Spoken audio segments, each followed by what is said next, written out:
Lorsque tu sens une odeur désagréable de poisson chez toi, pas celle d'un bon steak de saumon bien sûr, cela ne veut pas dire que tu as oublié de jeter les ordures avec les arêtes de poisson du dîner de la veille. Non, une telle odeur désagréable signifie que tu devrais peut-être vérifier les appareils électriques de ton domicile. Des fils dénudés, des disjoncteurs défectueux, des systèmes électriques surchauffés et des circuits surchargés peuvent en effet dégager une odeur nauséabonde de poisson. La raison, tous ces fils sont recouverts d'un plastique qui dégage cette senteur lorsqu'il se réchauffe fortement.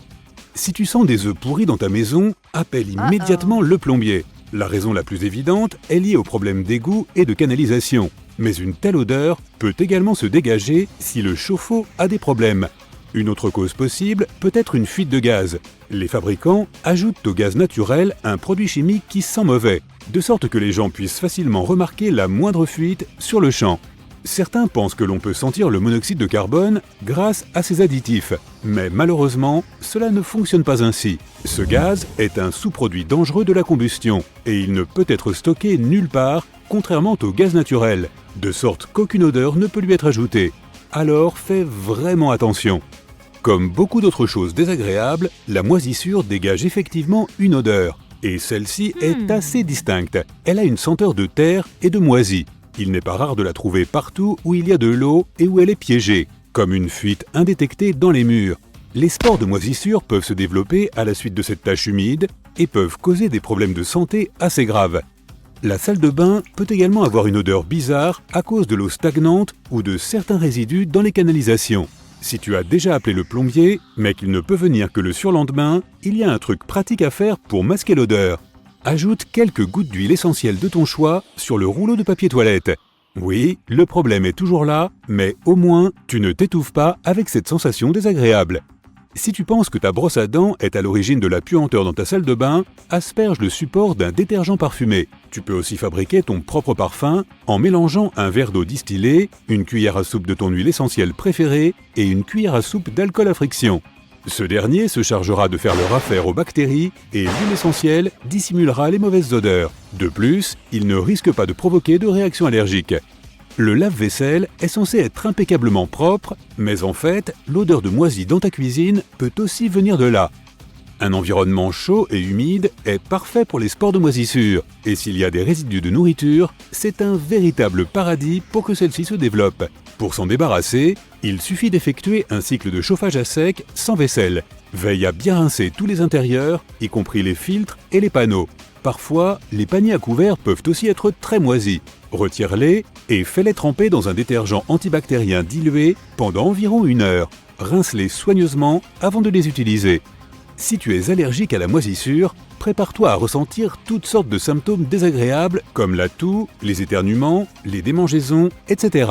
Parfois, les gens vivent avec ces problèmes chroniques et n'ont aucune idée que c'est juste parce que de la moisissure se développe chez eux, dans des endroits qu'ils ne peuvent pas voir de leurs propres yeux. Si toutefois tu trouves de la moisissure dans ta maison, par exemple dans la salle de bain qui est souvent mouillée, tu peux utiliser un nettoyant sans ammoniac ou du savon à vaisselle pour l'éliminer. Assure-toi de protéger ta peau avec des gants et de porter des manches longues et un masque pour t'empêcher de respirer les spores. Si la zone de moisissure est particulièrement étendue, il est préférable de faire appel à un professionnel qui viendra traiter le problème de la manière la plus sûre possible. Il se peut aussi que ta serviette sente le moisi. N'utilise pas la même serviette plus de 3 fois de suite, car elle accumule des bactéries. De plus, une serviette mouillée et sale peut sentir très mauvais. Quelques pincées supplémentaires de bicarbonate de soude, de temps en temps dans ton cycle de lavage, t'aideront à te débarrasser de toutes les bactéries.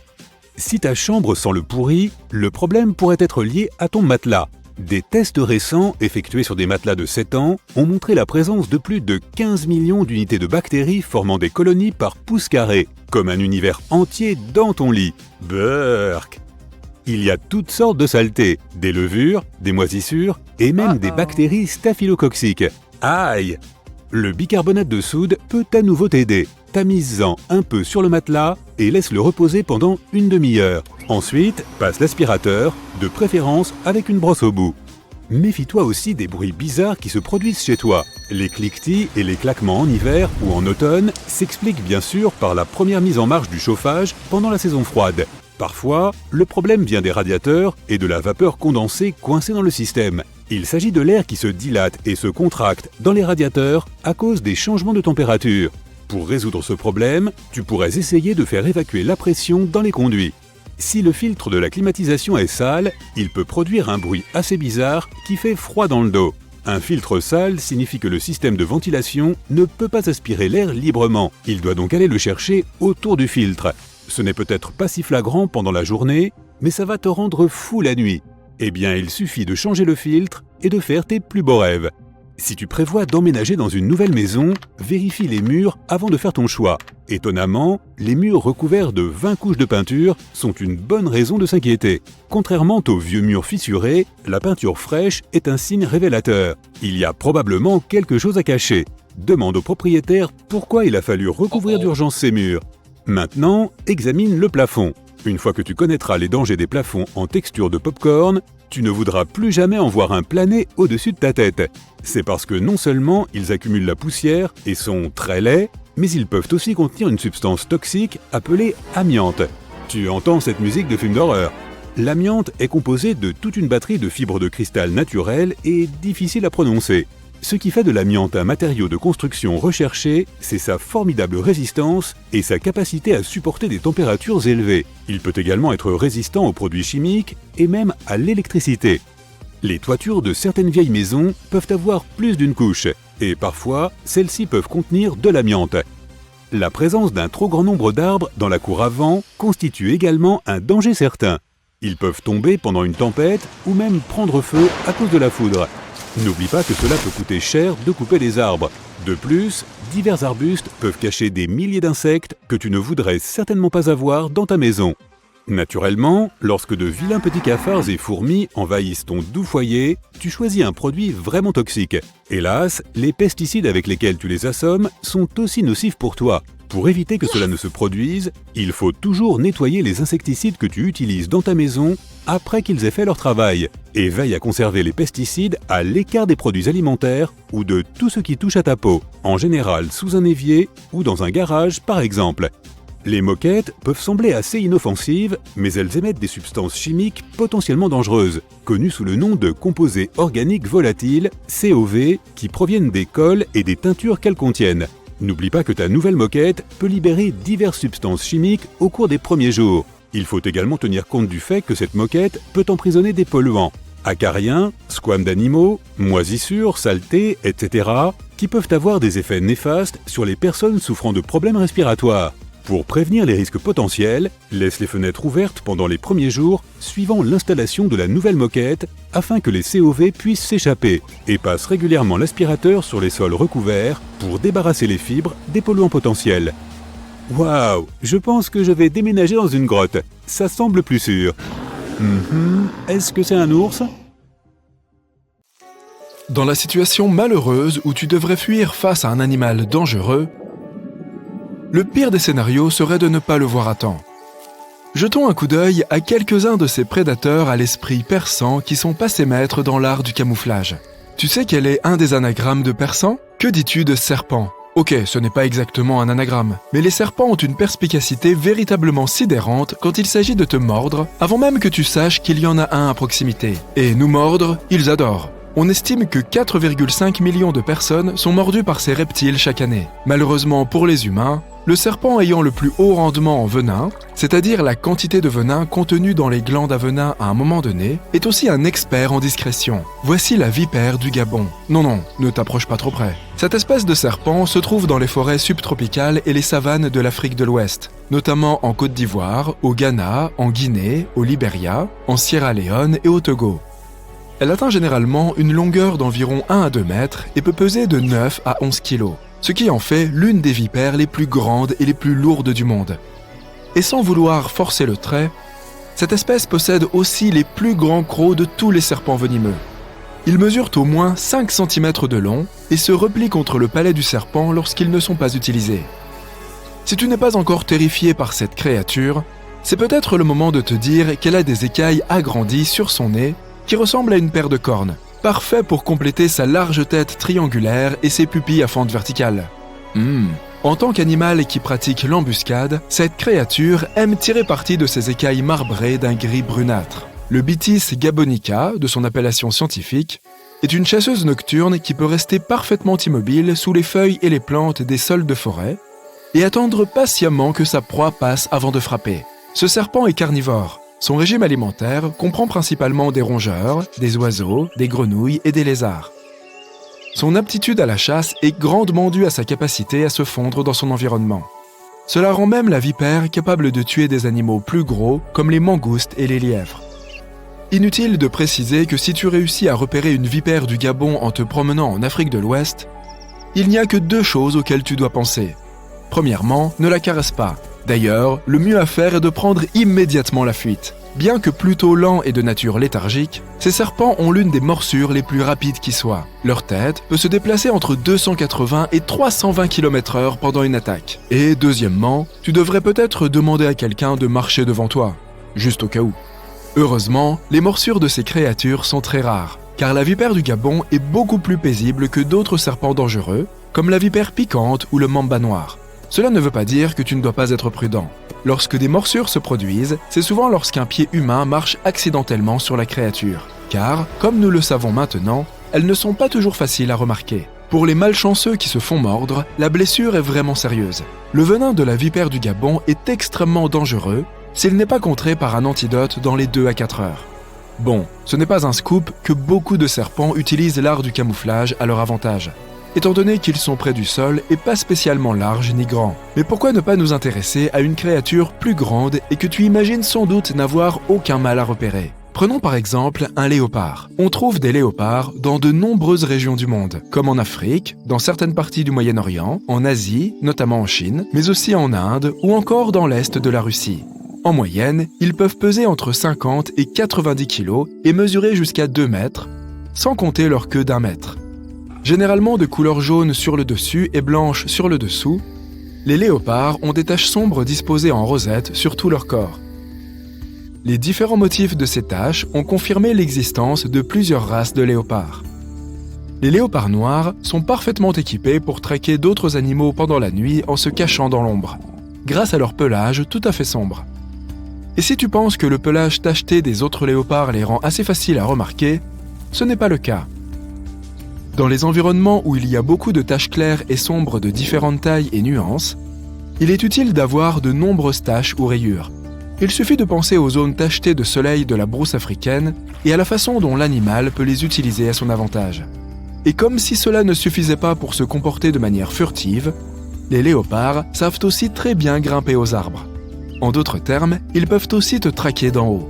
Quels sont les animaux qui se font piéger par les capacités de camouflage du léopard? Eh bien, tout ce qu'il peut dominer, des petits rongeurs aux grandes antilopes. Mais les léopards chassent généralement des proies de petite et moyenne taille, comme les biches et les antilopes. Heureusement, de toutes les espèces de grands félins que tu peux rencontrer lors d'un safari en Afrique, les léopards sont considérés comme les moins susceptibles d'attaquer un humain. La plupart des cas de rencontres dangereuses entre les léopards et les humains se produisent lorsque l'animal est affaibli et incapable de chasser. Dans ce cas, tout est bon à prendre. Même si ces rencontres sont rares, cela ne veut pas dire que tu ne dois pas garder les yeux grands ouverts étant donné leur capacité à se cacher, surtout si tu te trouves sur leur territoire. Au fait, inutile d'essayer de fuir cet animal, qui peut atteindre une vitesse de 56 km/h. Il est intéressant de noter que cette vitesse est en fait plus lente que la vitesse maximale de la plupart des animaux qu'il chasse, ce qui témoigne encore une fois de la capacité du léopard à se cacher pour les surprendre. Il y a beaucoup d'environnements dans lesquels le pelage du léopard est à son avantage du point de vue du camouflage. Mais sais-tu dans quel cas il pourrait ne pas être très efficace? Que penses-tu de l'Arctique? Là-bas, il se peut que tu ne remarques pas une certaine paire d'yeux, de nez et de coussinets qui viennent vers toi, parce que le reste du corps de son propriétaire se fond parfaitement dans l'environnement. Le propriétaire en question est l'ours polaire. S'il peut si bien se camoufler dans son environnement, c'est parce qu'il peut se faire passer pour une congère. Mais ce qui est surprenant, c'est que le pelage de l'animal n'est même pas blanc.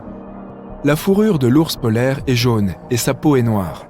Les ours polaires utilisent leur camouflage à leur avantage, non seulement pour la chasse, mais aussi pour leur propre protection. Ce qui est assez étrange quand on sait que les ours polaires sont les plus grandes espèces d'ours et de carnivores terrestres du monde. Ils peuvent peser jusqu'à 600 kg et mesurer jusqu'à 1,50 m à 4 pattes, soit près de 3 mètres debout. Bien qu'il soit difficile à repérer à cause de sa fourrure, c'est l'art de la patience que l'ours polaire préfère utiliser pour chercher sa nourriture. Une méthode de chasse courante consiste à rester parfaitement immobile près du trou de respiration d'un phoque. Et pas seulement pendant des heures, mais pendant des jours. Parfois, cette patience ne paye pas. Et même lorsqu'un phoque remonte pour respirer, son corps glissant fait qu'en moyenne, les ours polaires n'attrapent qu'un phoque sur 5. Les ours polaires sont de très bons nageurs et peuvent aussi chasser dans l'eau. Ils peuvent atteindre une vitesse de 10 km/h en pagayant avec leurs pattes avant et en tenant leurs pattes arrière à plat comme un gouvernail. Leurs pattes sont légèrement palmées pour les aider à nager. Ils sont généralement capables de retenir leur souffle sous l'eau pendant 30 secondes. Heureusement, les interactions entre les ours polaires et les humains sont très rares. Entre 1870 et 2014, il n'y a eu que 73 rencontres dangereuses documentées entre les deux espèces. Comme pour les léopards et les vipères du Gabon, il faudrait vraiment chercher l'ours.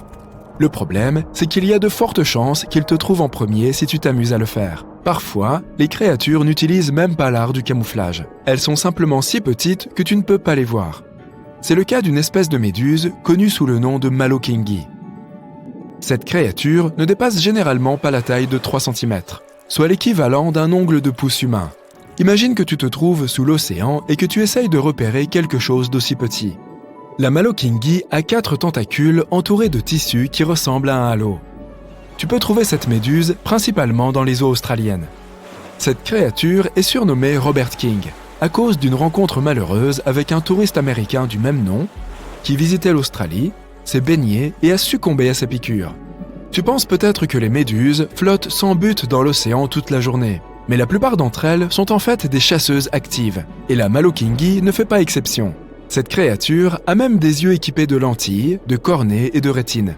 Ils lui permettent de voir des images réelles plutôt que de simplement faire la différence entre les zones claires et sombres.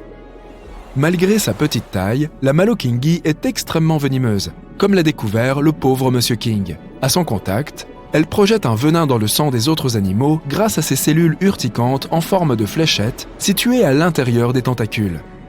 Heureusement, elle ne cherche pas à interagir avec les gens. Toutefois, on estime que 150 millions de personnes se font piquer par toutes sortes de méduses chaque année. Il est donc toujours préférable d'être sur le qui-vive quand tu es sous l'eau. Un coucher de soleil violet. Tu as dû en voir au moins un au cours de ta vie. Normalement, ça n'a rien d'inquiétant et c'est lié à la façon dont la lumière se propage. La lumière produite par le soleil est blanche. Lorsqu'elle traverse un prisme, on observe des ondes lumineuses de différentes couleurs, du rouge à l'orange, en passant par le bleu, le vert et l'indigo.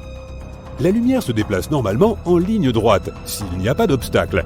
Les ondes lumineuses les plus courtes, notamment les bleues et les violettes, sont plus facilement dispersées lorsqu'elles rencontrent ces obstacles, comme les molécules et les aérosols présents dans l'atmosphère. Comme le soleil est bas sur l'horizon au coucher et au lever du soleil, sa lumière doit traverser davantage de molécules, qui dispersent la lumière violette et bleue. Les couleurs que tes yeux perçoivent alors sont le jaune, l'orange et le rouge. Mais dans de bonnes conditions, tu peux voir un magnifique ciel violet. Parfois, un ciel violet apparaît pour des raisons beaucoup plus néfastes. Il peut être causé par des ouragans, des feux de forêt ou des tempêtes de poussière. La concentration de vapeur dans l'air augmente et la lumière se disperse plus que d'habitude. La poussière, le coucher du soleil et des nuages bas contribuent également à ce spectacle naturel. Le ciel devient orange et rouge au crépuscule s'il y a encore assez de lumière. Ensuite, il émet des teintes roses qui se mêlent au bleu foncé du ciel. Tu te souviens de ce qui se passe quand on mélange du rose et du bleu? On obtient du violet. Tous les ouragans ne font pas virer le ciel au violet, et essayer de prévoir si cela va se produire revient à essayer de prédire un arc-en-ciel. Pourtant, des gens ont rapporté que plusieurs ouragans majeurs avaient empourpré le ciel. Un ciel vert peut sembler tout aussi spectaculaire que le violet, mais il est lui aussi synonyme de danger. Il indique généralement qu'un orage, une tempête de grêle ou une tornade se trouve à proximité. Cette couleur unique résulte du mélange des rayons jaunes du soleil et de la lumière bleue des nuages d'orage. Tu profites d'une belle journée en bord de mer, avec une brise fraîche dans les cheveux, lorsque soudain, tu remarques que l'eau commence à se retirer de la plage à toute vitesse. C'est le signe avant-coureur que tu dois t'enfuir le plus vite et le plus loin possible de la plage, car cela signifie très probablement qu'un tsunami est en approche. Une réaction rapide maximise tes chances de survie. Si tu remarques que le niveau de la mer monte, mais sans que cela semble trop extrême, c'est peut-être un autre signe de l'approche d'un tsunami. Cela se produit dans 40% des cas, et cette crue n'est que la première vague de ce raz-de-marée. La suivante, beaucoup plus conséquente et dangereuse, suit généralement dans les 10 minutes. Une autre caractéristique des tsunamis est qu'ils sont accompagnés d'un puissant grondement. Les gens l'ont comparé au tonnerre, au bruit d'une locomotive, d'un hélicoptère ou tout simplement à une puissante déflagration. Tu vois un chenal d'eau agité sur la plage? Il est dans ton intérêt de ne pas t'approcher de l'eau. Il peut y avoir un courant d'arrachement sous la surface qui peut s'avérer extrêmement dangereux. Parfois, les vagues frappent le rivage d'une manière inhabituelle, ce qui forme des courants d'arrachement. Tu peux alors observer une rupture étrange dans les vagues ou une zone dont la couleur est différente de celle du reste de l'eau. Des bouts d'algues qui partent dans tous les sens sont un autre signe caractéristique de ces courants de retour. Si tu te trouves pris dans un tel phénomène, essaie de continuer à flotter, mais ne cherche pas à aller à contre-courant. Tu ne ferais que gaspiller une énergie précieuse. Appelle à l'aide et essaie de flotter le long du rivage. Une fois que tu es sorti du courant, nage en diagonale en direction de la plage. La prochaine fois que tu apercevras des nuages de forme conique dans le ciel, rappelle-toi que c'est le bon moment pour commencer à chercher un abri. S'ils se présentent ainsi, c'est qu'un orage violent est en chemin. Mais si un nuage de cette forme commence à tournoyer sur lui-même, cela signifie qu'il est sur le point de se transformer en tornade. Si des abeilles se trouvent à proximité, elles peuvent t'alerter d'un tel cataclysme. Ces petites bêtes travailleuses deviennent plus actives que d'habitude lorsqu'elles sentent qu'une tempête est en approche. Elles accélèrent pour récolter plus de nectar avant que l'orage n'arrive. Et une fois qu'elles ont terminé, elles reviennent toujours à la ruche 10 à 15 minutes avant une forte pluie. Et ce, même s'il n'y a pas de signes évidents de son arrivée. Leur secret? Des poils supersensibles sur leur dos qui peuvent capter les accumulations électrostatiques des nuages orageux. Depuis des siècles et des siècles, les gens ont remarqué que les animaux se comportaient bizarrement quelques jours avant un grand tremblement de terre. Les chiens n'arrêtent pas d'aboyer, les vaches cessent de produire du lait, et les crapauds, les rats et les serpents désertent leur habitat. Il semble que les bêtes puissent ressentir les premières ondes de choc plus faibles que les humains ne remarquent même pas. Les scientifiques ont tenté de trouver une explication logique à ce phénomène et ont conduit d'innombrables expériences. Jusqu'à présent, ils ne sont pas encore parvenus à expliquer totalement ce mystère. Peux-tu sentir l'ozone dans l'air? Lorsqu'un orage se prépare, c'est l'odeur la plus distincte que l'on puisse percevoir. C'est la charge électrique de la foudre qui la libère en altitude. L'autre odeur de la pluie, plus agréable, est le pétrichor. L'eau de pluie exalte les molécules des plantes, des arbres, du béton et de l'asphalte. Leur arôme se répand partout et tu peux même sentir cette odeur dans ta bouche. Tous les ions positifs présents dans l'air et libérés par un éclair se mélangent à l'ozone et à ta salive. C'est ainsi que tu obtiens ce goût métallique. Lorsque la foudre est sur le point de frapper, tu peux entendre des craquements, des bourdonnements ou des vibrations bizarres provenant des objets métalliques situés à proximité. Tes mains peuvent commencer à transpirer. Et enfin, tu peux sentir tes cheveux se dresser sur ta tête. C'est un signal très clair qu'il est temps de réagir et cela consiste à fuir pour sauver ta vie. Des charges positives traversent alors ton corps, essayant d'atteindre la partie chargée négativement de l'orage. Et crois-moi, tu ne veux vraiment pas que ces charges se rencontrent. Si tu ne vois aucun abri que tu puisses atteindre rapidement, essaie de te rendre plus petit que les objets qui t'entourent. Abaisse ton parapluie et tiens-toi à l'écart des clôtures en fil de fer, des tuyaux, des rails et de tout autre objet métallique. Ne t'allonge pas sur le sol en revanche, il est probablement mouillé, ce qui signifie qu'il est un excellent conducteur d'électricité. Si tu remarques soudainement des crevasses dans l'asphalte à côté de ta maison, il pourrait s'agir d'un signe avant-coureur d'un affaissement de terrain. Inspecte ta maison de l'intérieur. La porte commence-t-elle à se coincer? Ou peut-être y a-t-il un espace qui se crée entre les murs et le plafond? Des placards et des tiroirs de cuisine inégaux, des sols inclinés, des escaliers qui commencent à pencher, des infiltrations après chaque pluie et des moulures qui se déplacent sont autant de signes qu'une doline est sur le point de s'ouvrir. Pour savoir s'il s'agit bien d'un affaissement et quel est son degré de dangerosité, il faut faire appel à un bureau d'études en ingénierie géotechnique. Si tu tombes sur une doline préexistante, tu dois rester à l'écart de la zone. Installe une clôture ou une corde afin de la rendre moins dangereuse pour les passants. Enfin, tu auras besoin de l'aide d'un professionnel pour la combler. Certains volcans hurlent lorsqu'ils sont sur le point d'entrer en éruption. Les petites secousses qui se produisent souvent au préalable génèrent un bourdonnement. Il est généralement inaudible à l'oreille humaine, mais il atteint parfois une fréquence qui permet d'entendre cet étrange grondement provenant du sol. Ce bruit est connu sous le nom de trémor harmonique. Dans le cas de certains volcans, il s'agit du bruit des bulles de magma qui vibrent lorsqu'elles traversent les fissures de la croûte terrestre, mais ce n'est pas toujours le cas. Si les scientifiques parvenaient à comprendre la cause exacte de ces hurlements volcaniques, ils pourraient créer un système limité d'alerte préalable aux éruptions. Si tu te trouves dans la nature, prête attention à l'eau des ruisseaux, des rivières et des fleuves. Si leur niveau baisse rapidement alors qu'il est en train de pleuvoir, c'est peut-être le signe d'un glissement de terrain imminent. Et si tu entends un léger grondement ou des bruits inhabituels comme des rochers qui s'entrechoquent, cela peut signifier que des débris sont déjà en route vers toi. C'est évidemment le signe qu'il faut se mettre à l'abri immédiatement.